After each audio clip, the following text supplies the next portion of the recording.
दंगल के बोल में आज हम उत्तरी दिल्ली के एक ऐसे बाजार में खड़े हैं जहां चुनावी मौसम शुरू होते ही अच्छी खासी हलचल शुरू हो जाती है। चुनावों का असर यहाँ पर खासा दिखाई देता है। थोक मार्केट ये है, लेकिन यहाँ की अगर समस्याओं की बात की जाए, यहाँ के व्यापारियों वर्ग की बात की जाए, तो हम उन्हीं से जानेंगे कि क्या समस्या है यहाँ की, और व्यापारी वर्ग की अगर पूरे देश की बात की जाए तो क्या मांगे हैं, जिसे लेकर वो अपना कीमती वोट जो है वो तय करेंगे कि जो सरकार आती है वो उनकी उन समस्याओं पर ध्यान दे। तो आप सभी का यहाँ पर स्वागत है। कैक के जो है जनरल सेक्रेटरी बवेजा जी हमारे साथ है। बवेजा जी, मैं आपसे खास तौर से चाहूँगी कि सदर बाज़ार की अगर खासियत की हम बात करें तो खासियत आप किस तरह से बताना चाहेंगे? देखिए, सदर बाज़ार मुग़ल कालीन बाज़ार है।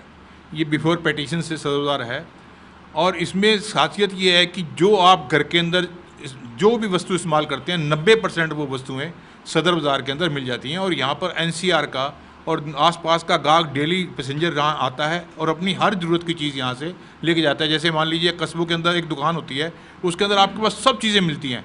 उसी तरह से यहाँ पर भी वो अपनी ये दुकान के लिए एक ही हब में सदर बाज़ार से अपनी सभी जो चीज़ें हैं वो पूरी करके ले जाता है। अगर बात करें ख़रीदारी की तो जाहिर तौर पे जैसा कि बवेजा साहब ने कहा है और हम सब जानते हैं, एक होलसेल मार्केट है और बहुत सस्ते दामों पर आप यहाँ कल चीज़ें ले सकते हैं। जाहिर तौर पर ऐसे में भीड़ भड़क्का भी काफ़ी होगा, तो वो किस तरीके का रहता है? जैसा कि हम अभी बवेजा साहब ने भी कहा, मार्केट बहुत पुरानी है। किसी समय में तो जितना भी हिंदुस्तान के अंदर कारोबार होता था वो सारा सदर बाज़ार के थ्रू होता था, लेकिन जैसे जैसे आज वक्त बदलता गया उसके साथ हमारे मार्केट की जो प्रॉब्लम्स हैं उनको देखते हुए हमारा व्यापारी वर्ग भी कम होता चला गया। जैसा कि आज हमें जो सहूलियत मिलनी चाहिए सरकारों की तरफ से, जो हमें इन्वायरमेंट मिलना चाहिए, वो इन्वायरमेंट हमें आज तक नहीं मिला। आज भी हर तरह की प्रॉब्लमें यहाँ पड़ी हुई हैं। पार्किंग की प्रॉब्लम्स है, सीवरेज की प्रॉब्लम है, सड़कों की प्रॉब्लम है।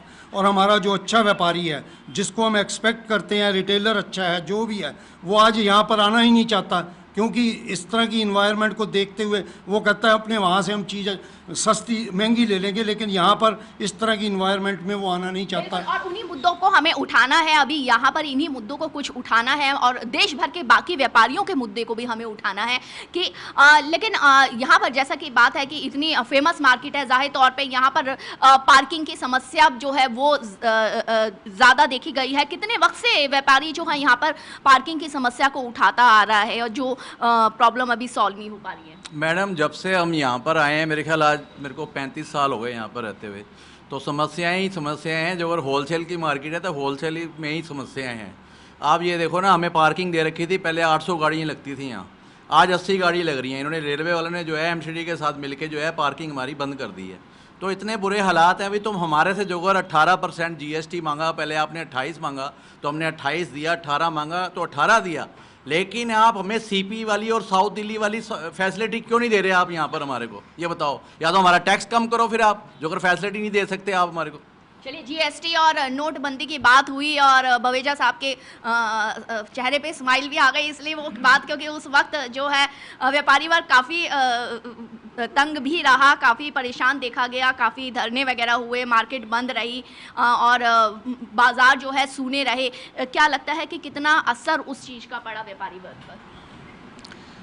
देखिए जी, कहते हैं कि व्यापार जो है किसी भी देश की इकानमी की रीढ़ की हड्डी है, मगर हमें अफसोस इस बात का होता है कि व्यापारी देश की प्रगति के अंदर अपना पूरा योगदान देता है। जब भी कोई सरकार का आदेश होता है, चाहे वो नोटबंदी का हुआ, चाहे GST का हुआ, या कभी भी कोई आदेश है, व्यापारी हर आदेश का पूरी तरीके से पालन करता है। अफसोस इसी बात का होता है कि हर प्रकार के टैक्स तो सरकार व्यापारी से लेती है, मगर व्यापारी को भी आखिर कोई सुविधा चाहिए या नहीं चाहिए, इसकी तरफ आज दिन तक किसी ने कोई ध्यान ही नहीं दिया। कि जो व्यापार यहाँ सदर बाज़ार का, इतना पुरानी ये मार्केट है, इतनी पुरानी मार्केट होते हुए भी किसी का भी ध्यान इस बाज़ार की तरफ नहीं है कि दुकानदारों को छोड़िए, जो ग्राहक आते हैं वो ग्राहक कैसे आएंगे अगर उनको कोई यहाँ सुविधा नहीं मिलेगी। GST लगाया, बहुत खुश, कोई दिक्कत नहीं, चलो GST एक अच्छा है, हमारे देश के लिए GST लगी है, लेकिन इसका बिजनेसमैन को एक इतना रत्ती भर भी कोई बेनिफिट नहीं मिला। आज अगर मैं सुबह घर से 10 बजे अगर मैं दुकान के लिए निकल आता हूँ तो मैं 10 बजे अगर मैं निकल आया तो मैं पहुँच जाऊँगा। अगर मैं सोचूं 11:30-12 बजे घर से चलूँ तो मैं अपनी दुकान में पहुँचने लायक ही नहीं रहता। तो और इसी तरीके से शाम को अगर मैं वापसी जाना चाहता हूँ तो मैं वो भी नहीं जा पाता। क्यों? क्योंकि मेरे पास कोई यहाँ जाने का कोई जरिया ही नहीं है, किसी तरह की कोई कन्वेंस नहीं मिलेगी। कोई यहाँ आना नहीं पसंद करता, कोई यहाँ से जाना नहीं पसंद करता। भीड़ ही भीड़ चारों तरफ, कोई लॉ एंड ऑर्डर नहीं, किसी तरीके का नहीं। सड़कें देख रहे हो, गंदगी देख रहे हो। तो इस चीज़ का मतलब बेनिफिट हमें बिजनेसमैन को एटलीस्ट कुछ ना कुछ तो मिलना चाहिए। Service class they are far better, क्योंकि उनको पेंशन भी मिलती है, लाइफ उनकी बाद में सिक्योर है। आज अगर हमारी एज आज अगर हम उसके बाद अपना देखते हैं फ्यूचर, हम बिल्कुल ज़ीरो है। चांदनी चौक, सदर बाज़ार और ये इस तरीके के इलाके जो हैं वहाँ पर हमेशा से कैश में काम होता आया है, तो उस पे क्या लगा कि दिक्कत का सामना करना पड़ा कैशलेस होने पर? मैडम, जब नोटबंदी हुई तो ये हमारा होलसेल बाज़ार है, सदर बाज़ार है, तो थोड़ी बहुत प्रॉब्लम्स तो हमें हुई। थोड़ी बहुत क्या प्रॉब्लम्स हमें हुई जब कैश बंद हुआ। कैश यहाँ पर मेन काम सारा कैश फ्लो का है। मेन यहाँ पे पक्के का काम नहीं होता, पक्के का काम भी होता है, कैश का काम भी ज़्यादा है यहाँ पर। तो कैश बंद होने से, नोटबंदी होने से कैश बहुत फ़र्क पड़ा हमारे कामों पे। हमें बस अपनी गवर्नमेंट को ये है कि यही बोलना है कि मतलब हमारे ऊपर ध्यान दो, मतलब हमें व्यापारी टैक्स देता है उसके साथ चलो। ताल कटोरा में व्यापारियों का एक साथ जुड़ना और जो है धन्यवाद प्रस्ताव देना, ये अगर आपसे फिर हम पूछे तो क्या किस चीज़ की डिमांड की थी जो धन्यवाद प्रस्ताव जो है उसमें पूरी हुई, जो धन्यवाद दिया जाएगा? देखिए, ताल कटोरा में धन्यवाद प्रस्ताव है, ये आपकी बात ठीक है। हमारी एक बहुत पुरानी डिमांड थी राष्ट्रीय व्यापारी आयोग बनाने की, वो हमारी मांग मानी गई। छोटे दुकानदारों को पेंशन देने की बात मानी गई। कम ब्याज दर पर बिना गारंटी के 50 लाख रुपए का लोन व्यापारियों को मिलेगा, वो बात मानी गई। इस तरह से जो हमारी पुरानी मांगे थी उसको इन्होंने अपने संकल्प पत्र में भारतीय जनता पार्टी ने लिया है। उसके लिए हम इनके आभारी हैं, क्योंकि ये मांगे हमारी पिछले 70 साल से किसी सरकार ने पूरी नहीं की थी। और इसीलिए कल जो देश भर का व्यापारी है वो प्रधानमंत्री नरेंद्र मोदी जी को धन्यवाद देने के लिए ताल कटोरा जा रहा है। क्या वाकई में आगे व्यापारियों को आने वाले वक्त में जो भी सरकार आती है, व्यापारियों की समस्याओं को वो क्या उस तरीके से समझेगी, जानेगी किसी तरह से? क्या लगता है? जब तक हम आपस में इकट्ठे होकर नहीं चलेंगे व्यापारी लोग, तब तक हमारी सरकार नहीं सुनेगी। तब तक नहीं सुनेगी। जब तक हम अपने आप को चेंज नहीं करेंगे तब तक वो हमारे को सुनेंगे नहीं। जब तक हम इकट्ठे नहीं होंगे, जब तक हम आपस में मिलके इस चीज़ को ठीक नहीं करेंगे, तब तक वो हमारी कुछ नहीं सुनने वाली। क्या लगता है कि जो व्यापार में नुकसान हुआ उसका भरपाई हो सकेगी? जो व्यापारी वर्ग मांग कर रहा है आने वाले, जिसको भी वो अपना वोट देगा, जिस भी सरकार को, अगर वो मांगे पूरी करती है तो? मैडम जी, सब व्यापारी तो यही चाहते हैं, लेकिन गवर्नमेंट कुछ करे तब ना। गवर्नमेंट तो कुछ भी करने को राजी नहीं। वो तो अपने वोट इकट्ठे करके पता नहीं हमारी मांगों को कहाँ नीचे रख देती है। आज तक तो हुआ नहीं है कभी ये। और ना ये रोड कभी सही होंगे, ना यहाँ व्यापारी को दिक्कत तो हमेशा के लिए रहेगी ये। अब आप देख रहे हो कितना टाइम हो गया, यहाँ पर किसी ने घर भी जाना हो शाम को तो यहाँ से ट्रैफिक से पार ही नहीं हो सकता। ये जो सीलिंग ड्राइव चल रही है, RWA कंप्लेन कर रही है।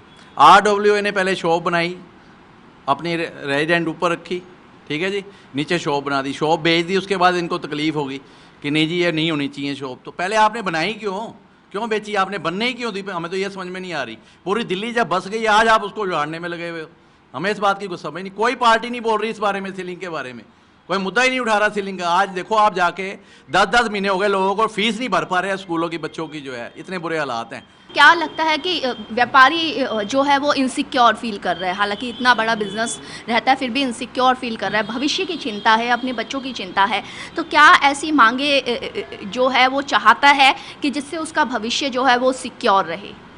नहीं, देखो, जो आपने कहा भविष्य की बात है, भविष्य के मामले में तो ये भारतीय जनता पार्टी की सरकार ने पेंशन योजना लागू कर ही रही है और ये बहुत बड़ी बात है। इसमें व्यापारी अपने आप को 60 साल के बाद सिक्योर फील करेगा। और जो इस तरह मंदी का दौर था उसके अंदर इन्होंने 50 लाख रुपए बिना गारंटी के लोन देने की बात भी की है। जहाँ तक ये सीलिंग की बात है, सीलिंग एक बड़ा ख़तरनाक मुद्दा है। 2006 में भी ऐसा हुआ था, तब की तत्कालीन सरकारों ने अमेंडमेंट की मास्टर प्लान के अंदर और अभी हाउसिंग मिनिस्ट्री ने इसमें अमेंडमेंट की हैं जो अभी सुप्रीम कोर्ट में उसमें पेंडिंग है।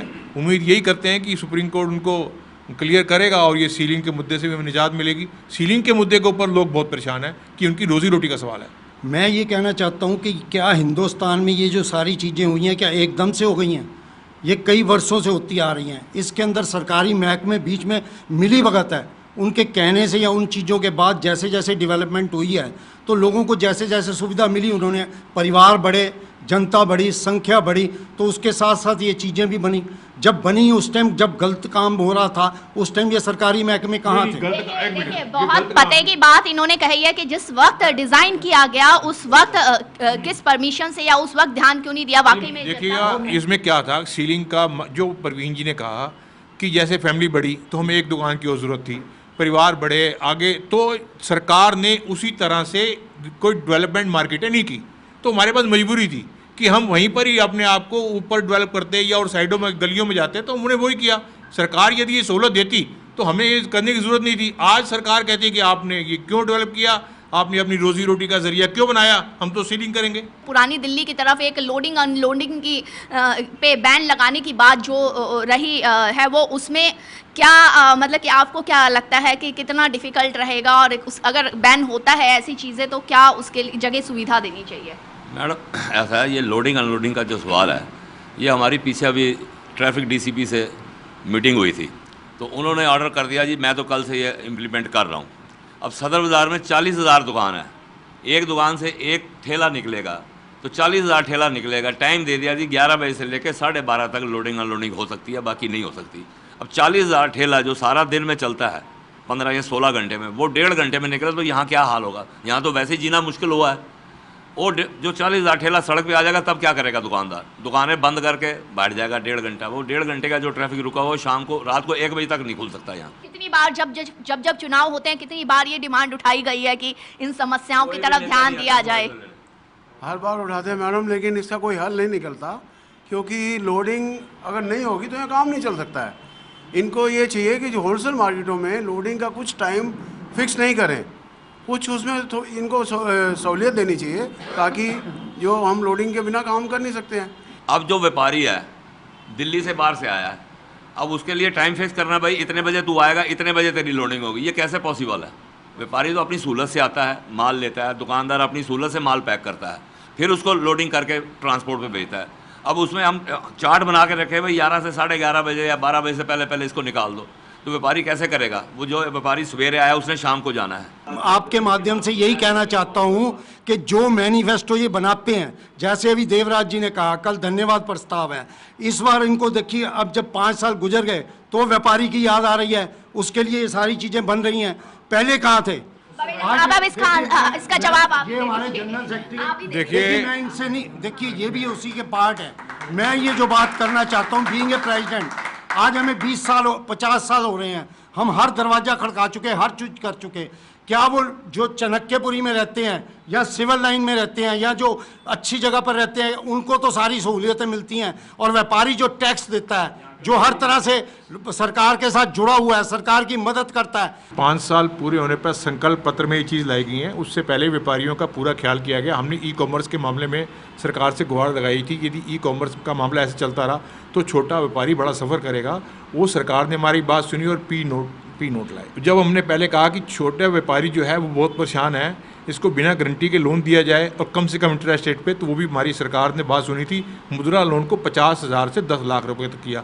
जब हमने ये देखा कि मुद्रा लोन जो है ये 10 लाख तक हमारा जो छोटा व्यापारी है वो उसको नहीं मतलब कवर कर पाएगा, तो हमने उसको 50 लाख करवाया। लोन देना, पैसे देना, मदद करना या इसके खाते में उतना डालना, क्या इससे समस्याओं का समाधान हो सकता है क्या? या व्यापार में नफा नुकसान कैसे देखा जाए, कैसे बैलेंस किया जाए, उससे होगा? जैसे कि एशिया का सबसे बड़ा बाज़ार है, सदर बाज़ार इसका नाम है, लेकिन आज तक सदर बाज़ार को कोई अच्छा सदर नहीं मिला, ना तो काउंसलर के रूप में, ना विधायक के रूप में, ना कोई सांसद के रूप में। हम उम्मीद करते हैं कि हमारे साथ काउंसलर काम करे, वो नहीं, हमारे को पता काउंसलर हमारे पास आता नहीं क्योंकि यहाँ पे वोटिंग नहीं है। यहाँ पे सारा बाज़ार है, यहाँ पे उनकी कोई वोट शेयरिंग नहीं है, ना उनको वोटर है, ना विधायक आता है, ना MP आता है। एक MLA साहब आए थे तो यहीं ऐसे मीटिंग हो रही थी, तो मैंने उनको ये कह दिया कि MLA साहब ये काम हमारा करा दो। कहा जी करा देंगे। मैं कहा आप मेरे साथ उठ के चलो और ये काम कराओ। कहा जी बाद में कराएंगे। बाद में मैंने उनको कहा जी आप नहीं कराओगे। कहते क्यों नहीं कराऊंगा? मैं कहा आपके पास वोट ही नहीं है यहाँ पे। आप झुग्गी का काम करा दोगे, सदर बाज़ार का काम नहीं कराओगे। क्यों नहीं कराओगे? यहाँ वोट नहीं देते। हम, मैं रहता हूँ कीर्ति नगर, आप रहते हैं चाणक्यपुरी, आप रहते हैं मालवीय नगर, आपके वोट वहाँ हैं। देखिए, ये बात हम नहीं बोल रहे हैं, ये जनता बोल रही है और जनता के बोल है, और ये सब जनता है जो ये बात कह रही है कि बात मैं आपको बताऊं, जो इन्होंने झुग्गी वाला पॉइंट भी उठाया बहुत सही है। आज यहाँ पर हमारे यहाँ जो झुग्गियाँ हैं ना, उनकी सुनवाई तो होती है, हमारे व्यापारियों की सुनवाई नहीं होती है। वो झुग्गी वाले जो बैठे हैं उनकी वोटें इस करके उनकी सुनवाई भी होती है। हम यही बात कहना चाहते हैं कि आज सरकार जो हमारे से टैक्स भी लेती है, सब कुछ लेती है, कम से कम हमारी बात को जीतने के बाद ये इतना काम तो करे कि हमारे जो काम है उनको करवाने की कोशिश करे। आज जितने इलेक्शन हुए हैं उसके अंदर एक पैसे की डेवलपमेंट ना तो किसी एमएलए ने कराई है, ना किसी काउंसलर ने कराई पता है। चलता है कि उम्मीद में वोटर वोट देता है, और लेकिन वो उम्मीदें पे खरे नहीं उतरते हैं। जो नेता यहाँ पर कहा 5 साल में एक बात आना, और लेकिन जो बुवेजा साहब कह रहे हैं वो भी ठीक है। उसका कारण क्या है कि हमारी जो कैट की संस्था है वो व्यापारियों की संस्था है, तो ये जितनी भी बात कर रहे हैं वो कैट की तरफ से कर रहे हैं, और कैट तो ठीक है लगा हुआ उस काम में, लेकिन हमारी सरकार से रिक्वेस्ट है कि जो मैनिफेस्टो में इस टाइम आप जोड़ने जा रहे हो उस पर इम्प्लीमेंट भी होना चाहिए। अगर उस पर इम्प्लीमेंट नहीं होगा तो बात बिल्कुल सही है। हम यंग जनरेशन है, यहाँ पर सबके कारोबार बहुत अच्छे कारोबार हैं, सब बहुत पुराने बंदे जिनके दादा परदादा टाइम के सबका खानदानी बिजनेस चल रहा है, पर यहाँ पे झुग्गी वालों की सुनवाई ज़्यादा है। यहाँ पे व्यापारियों की, हम यंग जनरेशन, हमें पता हमारे बड़े बैठे हैं, ये लोग, इन लोगों ने बहुत फाइट करा बाजार के लिए। हम भी चाहते हैं कि हम लोग भी अपने बाजार को कहाँ से उसको एक अच्छा नजरिया दें। जहाँ पर ये थोक व्यापार को अच्छा खासा है, छोटे व्यापारियों को अच्छा खासा जो है वो असर उन पे पड़ा है, वो है ऑनलाइन शॉपिंग और मॉल कल्चर। तो इस पे क्या कहना चाहेंगे आपकी, कितना असर पड़ा है? सदर बाज़ार पे काफ़ी इफेक्ट पड़ा है ऑनलाइन की वजह से, परंतु सदर बाज़ार पे इफेक्ट बिल्कुल नहीं पड़ता अगर यहाँ पे कस्टमर को कोई भी फैसिलिटी मिले। कस्टमर आता है, यहाँ क्राइम इतना होता है, उसकी जेब कट जाती है 15 मिनट के अंदर, भीड़ जाम इतना रहता है, ट्रैफिक कभी कभी कंट्रोल नहीं होता, 4-4 घंटे तक जाम पड़ा रहता है। कस्टमर भीड़ में आता है, उसका पैसा चोरी हो जाता है, यहाँ पे आने के लिए तैयार नहीं है पैसा। यहाँ पे मैम फैसिलिटीज़ नहीं है, जो सीधी सी बात है। टॉयलेट बाथरूम वॉशरूम्स हैं नहीं है, जो हैं वो क्लीन नहीं है, रोड्स अच्छी नहीं है, रोड्स पे जाम है। अगर साउथ दिल्ली का कस्टमर एक बार यहाँ आता है तो दोबारा आने का नाम नहीं लेगा, वो कान हाथ लगाएगा कि यहाँ नहीं आना। ऑनलाइन शॉपिंग में मैम जो भी आपको घर बैठे फैसिलिटी मिलती है ज़रूर, मगर जो ऑफलाइन में आप देख के ले सकते सामान वो आप नहीं ले सकते ऑनलाइन पे। ऑनलाइन में आपको धोखा जरूर मिलता है मगर ऑफलाइन में नहीं मिलेगा। नहीं, वो बात आपने सही कही, लेकिन कितना असर आपको लगता है कि इस चीज़ से कितना असर जो है वो? मैडम, सदर बाज़ार के अंदर व्यापारियों के लिए किसी तरह की भी कोई सुविधा नहीं है। ऑनलाइन व्यापार के अंदर तो 90% लोगों के साथ यूँ समझ लो कि जो चीज़ वो फ़ोटो दिखा करके भेजते हैं वो चीज़ निकलती नहीं है, तो लोग ज़्यादातर अपने आप को ठगा हुआ महसूस करते हैं। लेकिन आप अगर, जो हमारा ट्रेडिशन रहा है कि अब एक शॉप पे जा कर के आपको 10 वैरायटी मिलती है, उसके अंदर आप बार्गेनिंग कर लेते हो, आपको होलसेल के प्राइस के अंदर सदर बाज़ार में सामान मिल जाता है, व्यापारी आपको हर तरह से कंसिडर कर देता है, तो उस छोटे व्यापारी को तो बिल्कुल ये समझो कि एक फांसी सी लगा दी गई है। मैडम, जो सुधार हो सकता है उसकी तरफ तो ध्यान देना चाहिए।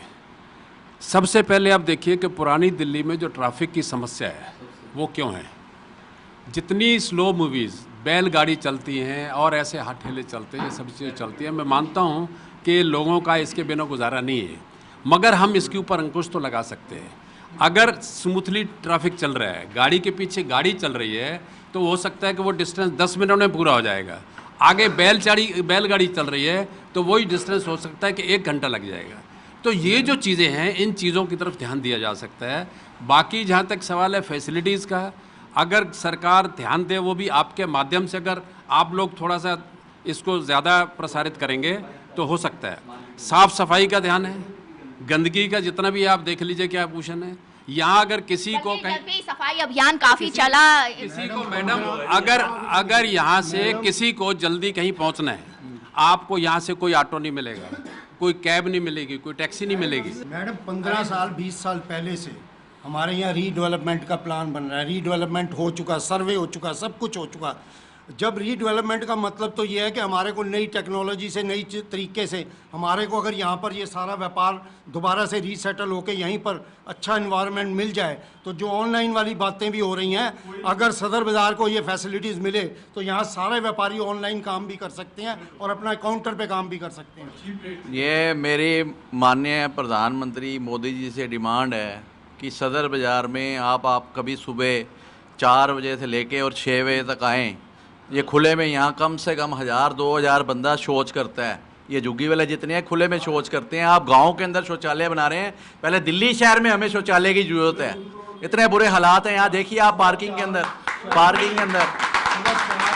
बिल्कुल, जबकि स्टेट और सेंट्रल गवर्नमेंट दोनों ने ये दावे किए कि शौचालय बनाए जा रहे हैं देश भर में, ये भी और सफाई अभियान चला, बावजूद उसके इस इलाके की ये समस्या है। एक दूसरी समस्या पे हम और समस्या कहेंगे या आप किस तरीके से उसको देखेंगे कि कुछ कारोबार है वो इन पुरानी दिल्ली से कहीं और दूसरे इलाकों में शिफ्ट कर दिया गया, जैसे पेपर मार्केट या और दूसरे केमिकल मार्केट। तो क्या लगता है कि इस तरीके से जो व्यापार यहाँ पर सालों से बरसों से चल रहा है उसको कहीं और शिफ्ट करने पे क्या उस पे कितना नफ़ा नुकसान जो है? देखिए, दो कारोबार यहाँ से शिफ्ट किए गए हैं, प्रोसेस में है। एक तो केमिकल मार्केट, एक पेपर मार्केट। लेकिन पिछले 10 सालों से केमिकल मार्केट के साथ भी मैं जाता रहा हूँ, पेपर मार्केट के साथ भी जाता रहा हूँ। हमारी डीडीए से कई मीटिंग हो चुकी, मिनिस्टरों से कई बार मीटिंग हो चुकी कि वहाँ हमें फैसिलिटीज़ दें, हम जाने को तैयार हैं। लेकिन ना वहाँ सड़क की फैसिलिटीज़, ना बैंक, ना पोस्ट ऑफिस, ना सड़कें, कुछ भी नहीं है और क्राइम बहुत ज़्यादा है। आज की डेट में उनको केमिकल मार्केट वालों को डेडलाइन दे दी कि आप यहाँ से शिफ्ट करें, नहीं तो आपके ऑफिस सील कर दिए जाएंगे, और उनको वहाँ ऑफिस चलाने की परमिशन भी नहीं दी गई। ये जुल्म जो है ना, ये बहुत ख़तरनाक स्टेज है।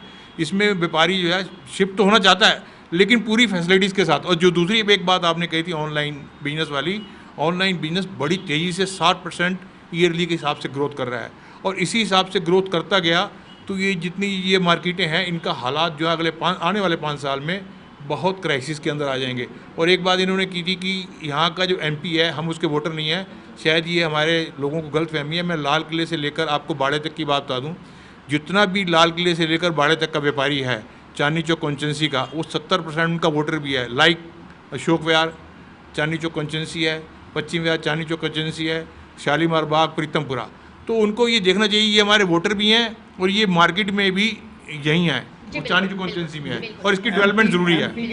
एमपी के लिए तो हम वोटर हैं उसके, हम जहाँ पीतमपुरा ले लो, शालीमार ले लो, लेकिन ये जो एमएलए और काउंसलर हैं उनके लिए हम वोटर नहीं हैं, इस करके वो हमारी परवाह भी नहीं करते हैं। मेरी आपसे रिक्वेस्ट एक बार यही है, जैसे इन्होंने मोदी जी के लिए कहा, मैं ये कहता हूँ कोई भी सरकार आए कम से कम वो व्यापारी की बात को सुने, व्यापारी के साथ दे, क्योंकि देश को चलाना व्यापारी का काम है, कोई सरकारी महकमा नहीं चला सकता। हर वोटर जो है वो कीमती होता है, उसका वोट कीमती होता है देश के लिए, भविष्य के लिए। व्यापारी वर्ग, जैसा कि आपने कहा कि देश को इनकम देता है, आर्थिक तौर से मजबूत रखने में मदद देता है। तो 2 शब्दों में कि आपका क्या लगता है कि क्या डिमांड है आपकी, जो वो डिमांड सरकार जो भी आएगी वो पूरी करेगी, उसको अपना वोट देगी? व्यापारी जो है उस सरकार के साथ है जो व्यापारी को सहूलत देगा। बस जो व्यापारी के साथ है उनको सहूलियत देगा, वोट उसी को देंगे हम। जीएसटी को जितना सरलीकरण करें ये बहुत अच्छी बात है। वोट इस वक्त मेरी राय में तो मोदी को जाएगा। हमारा तो उसी पार्टी को समर्थन है जो व्यापारी के हित के अंदर काम करे और व्यापारी को सुविधा दे, क्योंकि आने वाले समय में जो हमारी जनरेशन आ रही है, कमिंग जनरेशन, वो ऐसे माहौल में काम नहीं करना चाहती और वो नौकरियां ढूंढती है। तो इसलिए व्यापारी की जब तक सुनेंगे नहीं तो हमारी कमिंग जनरेशन भी आने वाले समय में इस तरह के वातावरण में काम नहीं करेगी।